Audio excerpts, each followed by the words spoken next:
Ladies and gentlemen, members of the jury, members of the Roll the Tape film crew, one of the things that I want to teach you all about the business of boxing that I haven't taught you all just yet.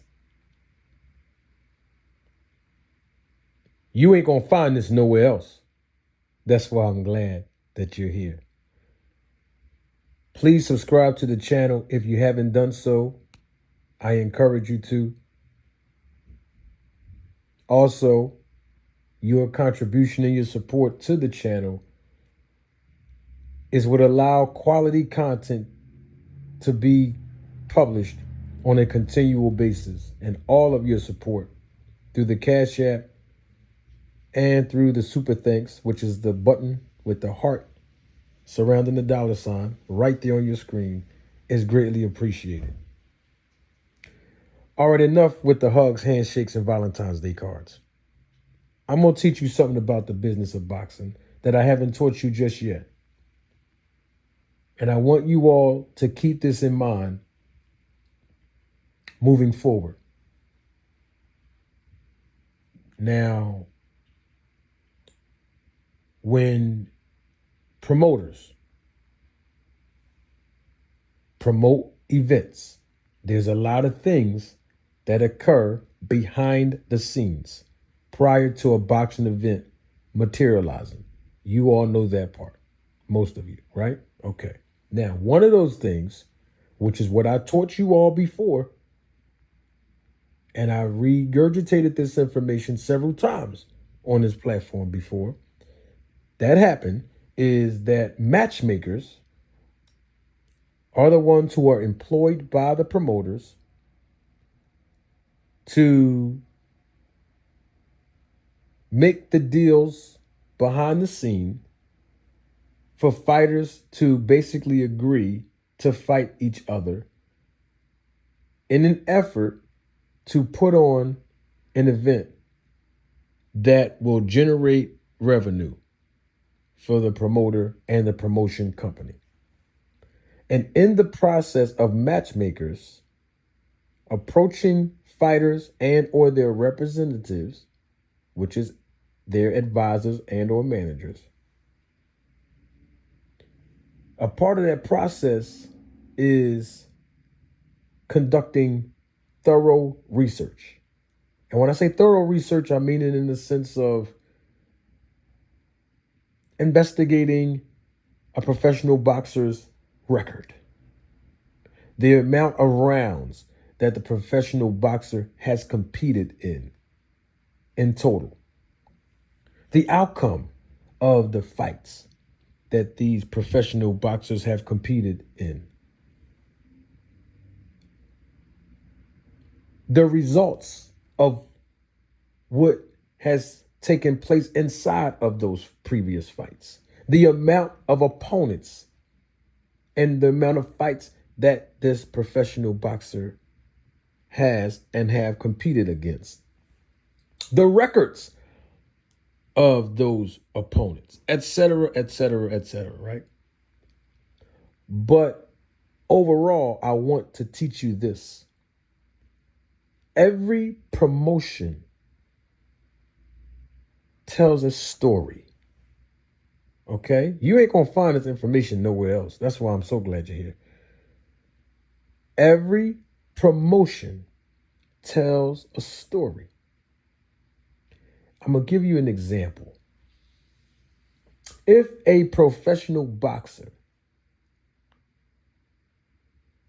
is up and coming, still blue, still green in the business, still learning on the job, is a prospect, let's say someone like a Keyshawn Davis, who has a total of 12 professional fights with 0 losses, undefeated.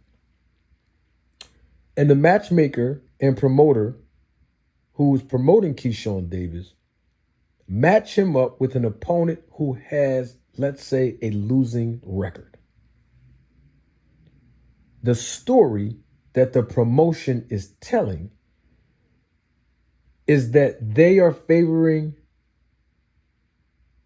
their fighter, the A side, to continue to allow their fighter to compete, continue to develop, and also look good while doing it.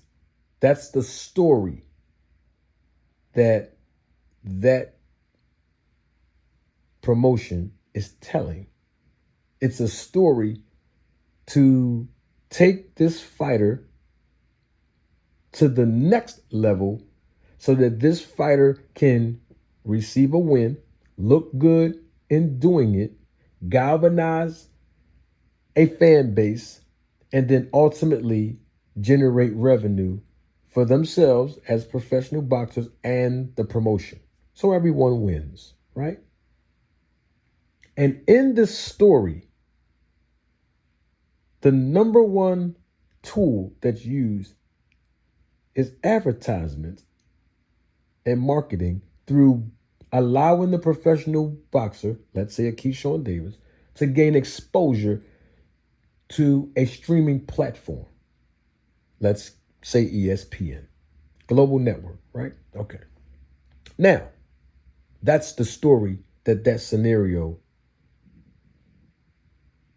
presents, that's being told by the promoter, that's being told by the promotion. These are nonverbal communications to the audience members. Okay? All right. Now, in this fight right here against Lemos, there's a story that the promotion is telling. Stay with me now. Stay right there and don't move. I'm going to teach you something. There's a story that's being told. Okay? Now, the last time we saw Lemos compete inside of the boxing ring, he fought Richardson Hitchens, right? Okay, he lost that fight. He did okay. He did okay. He was coming off of a fight before that where he fought a few months prior, but he only competed for like one round because I think he TKO'd the other fighter before he fought Richardson Hitchens. But before that, he was coming off of an 18-month layoff. Okay. However, fighting Keyshawn Davis, we need to discover what story the promoter is telling, because right after Lemos fought Hitchens, Top Rank Promotions, the same promoter that's promoting Keyshawn, signed Lemos. You see, to my new audience members, to those of you that are just watching and encountering this piece of content on this channel, this platform for the first time, this is the type of teaching I give, and I'm glad you're here. Always going underneath the surface. Now, they signed Lemos. Top Rank signs him, right?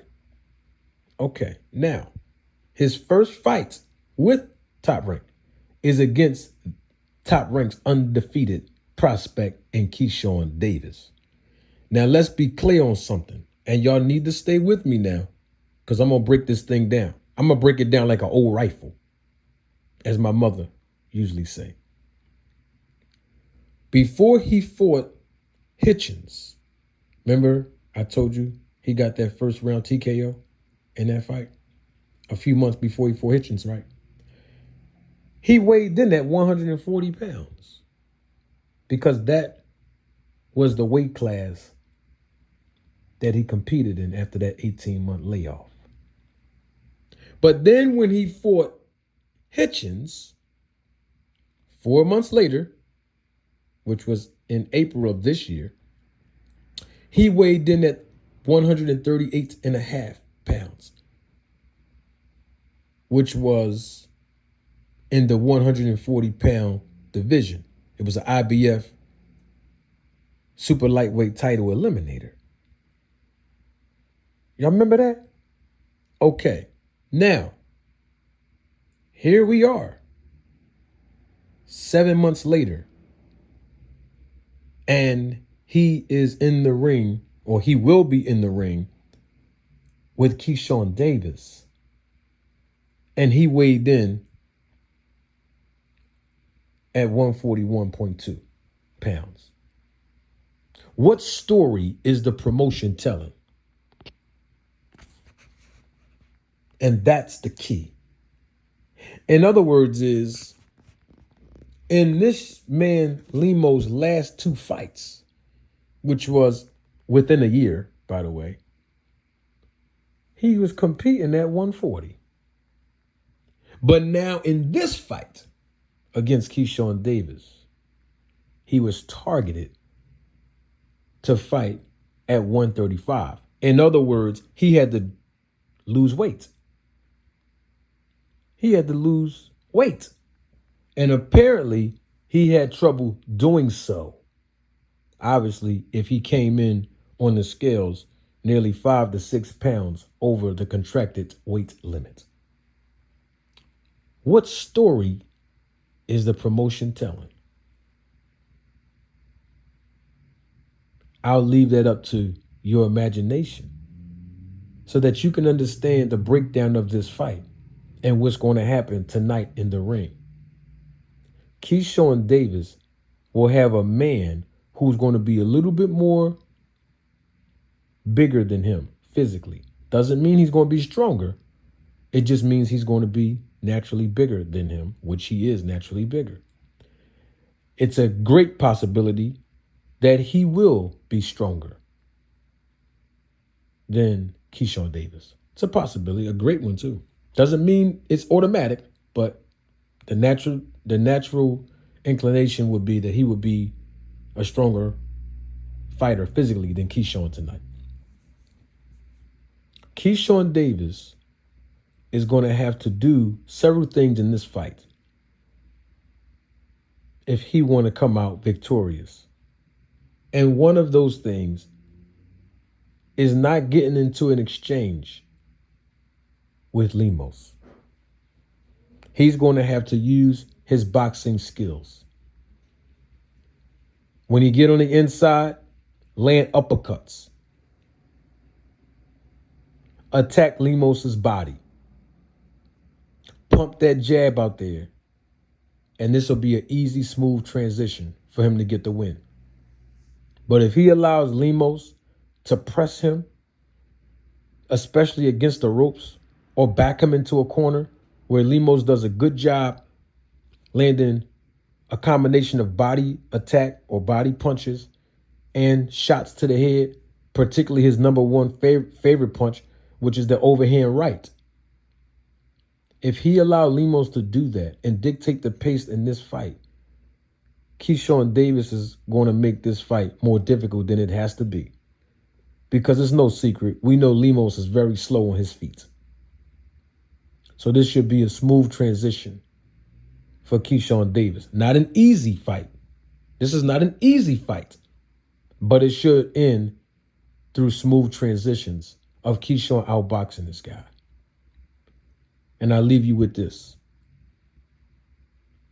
What story is the promotion telling by signing a naturally 140-pounder who just got finished losing against another top prospect to now go against their prospect in Keyshawn Davis and making Lemos agree to dropping down in weight, especially in between fights, which was 7 months ago, which is his last fight. And this fight is on the home turf of Keyshawn Davis. What story is the promotion telling? You know what? I'm doing way too much talking. Don't take my word for it. Roll the tape.